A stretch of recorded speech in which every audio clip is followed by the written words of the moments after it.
No. noh, tere, Albert. Meil siin Eestis on ka päris kuumad ilmad. Sa oled nüüd Minnesotas, kuidas seal on? Tundub ka päikseline. Minnesotas on praegu sihuke normaalne, et vaatasin, et ilmajaam lubab 30 kraadi, aga nii-öelda, mis on vahe Juhtaga, on see, et siin on nagu natuke rohkem niiskem kuumus, et kui Juhtas oli 50 kraadi kuum lihtsalt, siis siin see 30 kraadi nagu sa tunned seda veits rohkem kui Juhtas, ma ütleks. Okei, nii et vahetad särki paar korda päevas. Seda igal pool, jah. jaa, okei. Kuule, aga miks me siis mõtlesime, et peaks sinuga ühendust võtma, on ikkagi sellepärast, et see oli omamoodi suur asi, et üldse sina ja veel meie kaks eestlast said Ameerikast ikkagi MM-ile ja sina läksid läbi Mehhiko ja lõpuks jõudsid kohale. Ja nüüd on siis värskelt MM lõppenud, et kuidas sa nagu omaenda kõigepealt esitust nagu kommenteerid tagantjärgi ja sellele vaatad?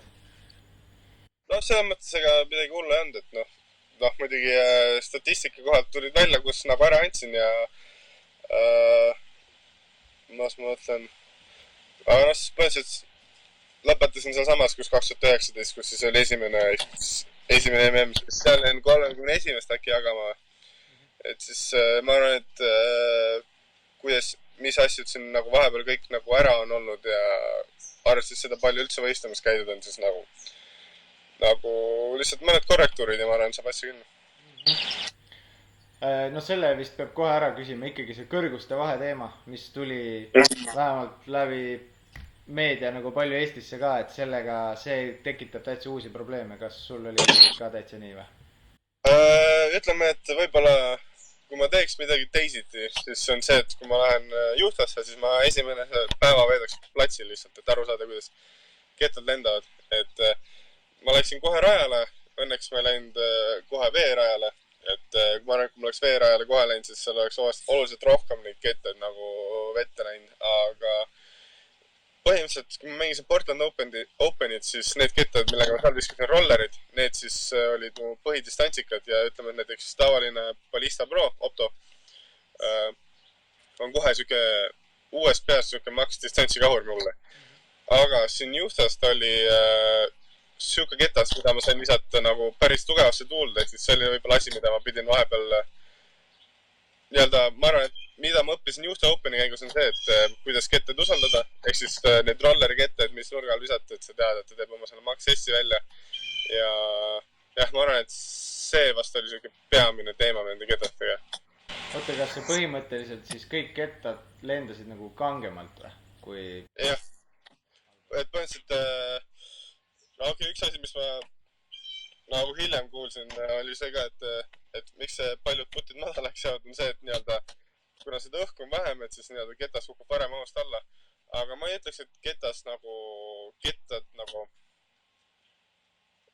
kuidas ma ütlen, ei tahtnud väga õhus püsida, lihtsalt nad lendasid kangemini. Ja, ja oligi lihtsalt, et sa pidid usaldama oma seda rolleri ketast tuulde viskama, et see oli, noh, see oli rohkem siin kui lihtsalt mingi oskustes teema. okei, okei. Okei, siis hakkame lihtsalt küsima, mida inimesed on lihtsalt Facebookis. Ma annan üsna üks-ühele neid küsimusi edasi. Et praegu sa oledki siis selles seisus, et MM on läbi ja sa olid juba Portland Openil, aga noh, nüüd sa võtad veel tuurietappidest osa. Et siin vahepeal on hea korra tšekata, et kuidas sa ise mingitele asjadele kommentaari annad. Näiteks küsitakse, et kas näiteks see Fort, mis oli üks kahest rajast, eks ole, MM-il, kas see oli tõesti väga-väga raske või siis näiteks Big Sexy puhusid mulli oma kommentaarides ja videodes lihtsalt suuremaks, kui see tegelikult oli? Nagu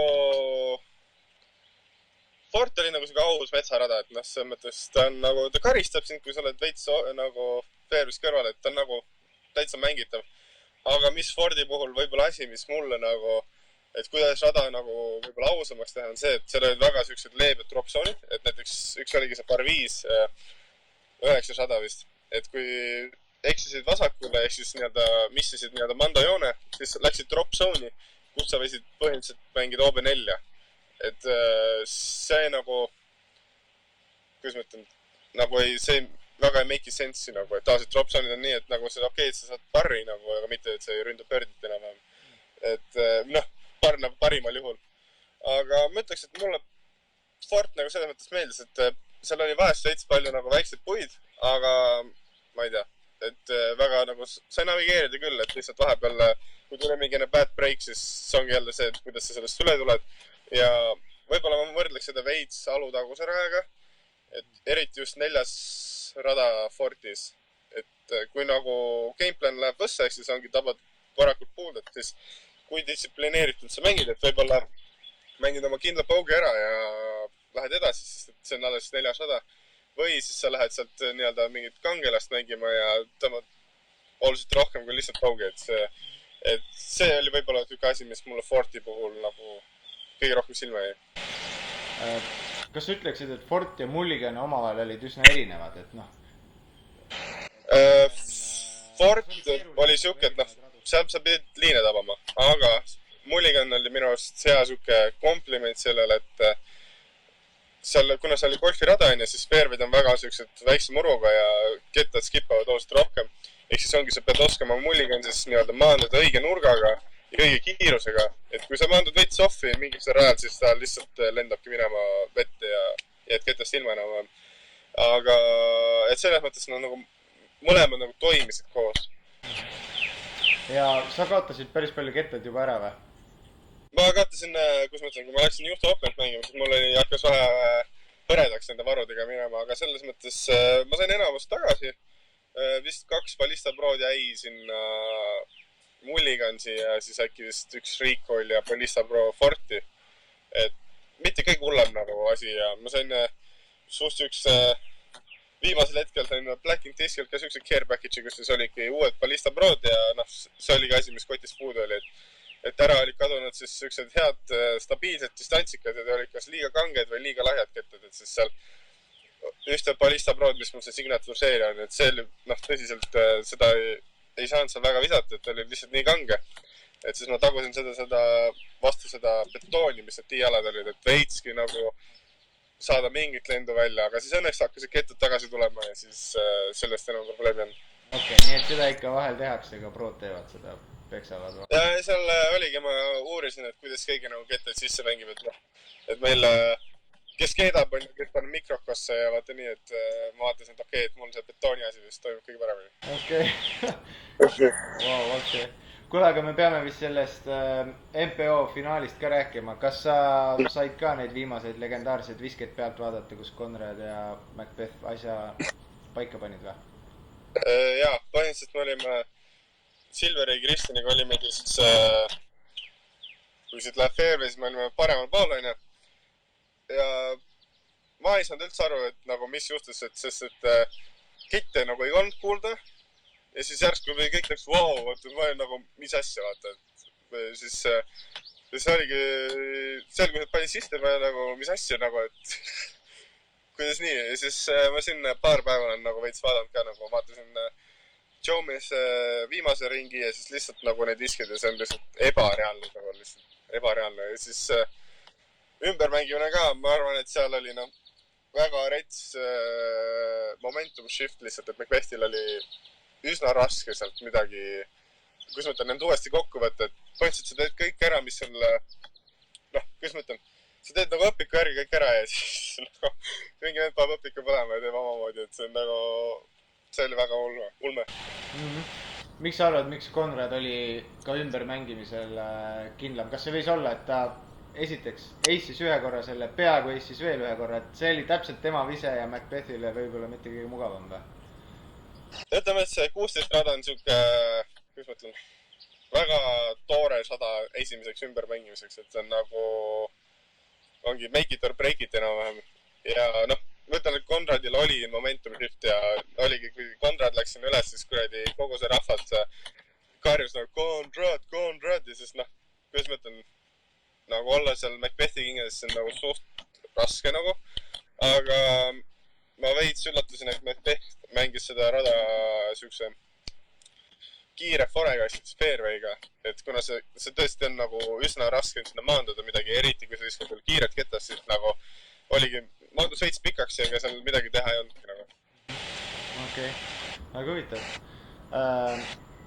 Kas sa ise ka Konradiga midagi rääkisid, kas ta nagu plaanis sihtida seda viset, et kui äkki läheb sisse või ta lihtsalt tahtis teha lay-up'i ja Ei, ma ei ole Konradiga rääkinud, et oligi siis, kui see möll seal pihta hakkas, siis noh, ütleme, et tiitlid anti ära, siis ma tõmbasin leeki, et seal on suht võimatu nagu ligi pääseda endadele, et ongi, ta tuleb siia nüüd Majestist kuule mängima, et siis ma lähen soovin talle seal õnne, et ma ongi, et seal on väga raske, seal on ikka jõhker mass, kes tuleb sinna siis, kuidas ma ütlen, kes kõik tahavad autogrammi ja nii. Aga mind üllatas see, et noh, kus oligi, ma ei vaadanud laivi, ma ei teadnud, mis seisus olukorras Konrad oli ja see, et ta viskas lay-up'i, siis ma olingi, et nagu mis mõttes viskas lay-up'i, aga noh, pärast nähes, et kus kohas ta tiiv ise oli, et ega tal väga muud varianti ei olnud ka, kui lihtsalt lay-up'i visata. jah. Kuule, aga siis inimesed küsivad veel sellist asja, et milline su argipäev seal USA-s on nagu võistluste ajal või võistluste vahel, kas sa jõuad näiteks mingeid vaatamisväärsusi ka vaadata või pigem on nagu reis, trenn, puhkus? Põhimõtteliselt ma olen, noh, just peamine fookus on sellele, et saaks ringid rajal tehtud ja et siis noh, saaks piisavalt puhatud. Et ma olen teinud niimoodi, et ma olen planeerinud endale mingised päevad, kus siis ongi, et mul on vaba päev, ma teen, mis tahan, ongi, kes siis käin shoppamas, kes siis käin vaatan ringi, lihtsalt kohalik vaatamisväärsused. Et tavaliselt ma olen teinud, et esmaspäevad on need päevad, kus ma siis veits nii-öelda avastan elu ja nüüd peale Des Moines etappi on mul siuke mingi vaba nädal, et siis ma lähen, ongi, sõidan varakult juba Michigani, või noh, ütleme nädala keskel siis, et lähen, sõidan sealt mingisest väga kuulsast sillast üle, mis on, ma ei tea, mingi 5-6 kilti üle vee või isegi rohkem, ma ei tea. Ja, aga muidu ütleme, et näiteks MM-il oli põhimõtteliselt katsusin teha 2 ringi päevas. Oli ka siis näiteks, et Fort ja õhtul Mulligans või siis vastupidi või siis nädala lõpus tegin ka lihtsalt niimoodi, et 2 ringi Forti, et 1 hommikul ja siis teine mingi lõuna ajal, et mis need tiiajad on umbes. Ja siis õhtuti, kas siis oli jõuks või jooks, et siis seda tegin ka nagu paar korda nädalas. Et siis see oli siuke, aga nüüd ütleme, kui võistlusaeg on, siis on, sõltub väga palju, mis on nagu tiiaeg, et kui ongi tiiaeg on väga vara hommikul, siis väga midagi teha ei jõua, et sööd hommikusega ära ja lähed soe tegema. Aga kui on natukene hilisem aeg, siis ongi katsud mingised visked kuskil teha, et natukene seda touch'i saada ja ongi, kes siis kuskilt on vaja natukene, ma ei tea, rullida või midagi, et natukene veri käima tõmmata, et natukene kange. Et siis, noh, need asjad käivad sinna juurde. Kellega koos sa üldse nagu tripid seal või kas sa, kuidas sa orgunnid oma reisimisi, oma majutusi, kas sa oled teiste mängijatega kuidagi koos või omaette või?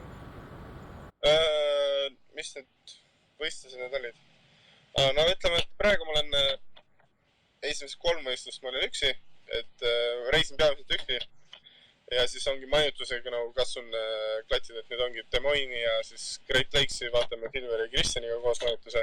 Praegu siin Majesticus ma juba näha mängija juures, kus siis on noh, ongi Thomas Gilbertiga koos ja siis Joey Damali on see vend, kes kelle pool me siis ööbime, tema on selle Paul McBethi Foundationi siis suge eestvedaja. Et ööbime praegu tema juures ja et ongi majutuse osas katsun klattida rohkem, aga nagu seekord valisin, et nagu reisin üksi, et ongi see, et noh, ma lendan nagu erinevate võistluskohtade vahelt, et võtta nagu rendika, noh, kus ma ütlen, et ma alguses vaatasin, et võib-olla võtta Portlandist rendika, siis et kogu selleks perioodiks, aga see nagu ei olnud väga loogiline lüke ja siis see lendamine on põhimõtteliselt võib-olla isegi veits odavam mu jaoks, kui noh, see rendikas kogu selle asja jaoks. No USA-s on küll toredad kiirteed, aga see autos pidev istumine võib keha ka nii kinni tõmmata, et see tegelikult ei ole hullu, et siin ütleme, et noh, et Eestis on, ma ei tea, palju see pikk suts on. Ütleme, et USA-s öeldakse, et 10 tundi on siuke lühike sõit, et pole hullu nagu, et see okei. Mis see Majestic siis endast kujutab? Kes sinna tulevad? Mida sa ise ootad endalt sellelt võistluselt nüüd? No põhimõtteliselt siia tuleb, James Conrad tuleb siia, Kevin Jones ja siis veel väga palju nagu 1000 reitinguga mängijaid. Ja no ongi, mis asi on natuke teistmoodi võrreldes võib-olla tavavõistlusega, et kui muidu mängitakse 18 korvi, siis me mängime 27 korvi ja ongi laupäev ja pühapäeva ring. Ja ma arvan, et see on üks parimaid metsaradasid, mida mänginud olen, et väga siuksed, kuidas ma ütlen, et siin on väga siuksed kitsad koridore, mis mulle meeldivad, aga samas on ka siuksed avatud radu, et siuke väga mitmekülgne rada mõnes mõttes. Põhiliselt muu eesmärk sellel võistlusel on siis, kuidas ma ütlen, et MM-il nagu iga ringiga ma nagu leidsin midagi oma mängus, kuidas enda mängukindlust siis nii-öelda parandada ja siis nüüd võtta kogu see info, mis mul sealt eelnevatest võistlustest on ja siis panna siia võistlusesse kokku ja vaadata, kuidas siin läheb. Üks küsimus, mis oli ka tegelikult päris huvitav, et on mängijaid, kes jälgivad oma skoori võistlustel ja on neid, kes ei jälgi, et kumb sa oled? Ütleme nii, et no ma arvan, et kõik mängijad teavad, mis skoori nad mängivad, et isegi nagu et selles mõttes, et ma tean, et mis seis mul on, et kas mul on nagu plussis ja miinuses ja kui palju. Aga üldiselt ma väga nagu skoori ei jälgi.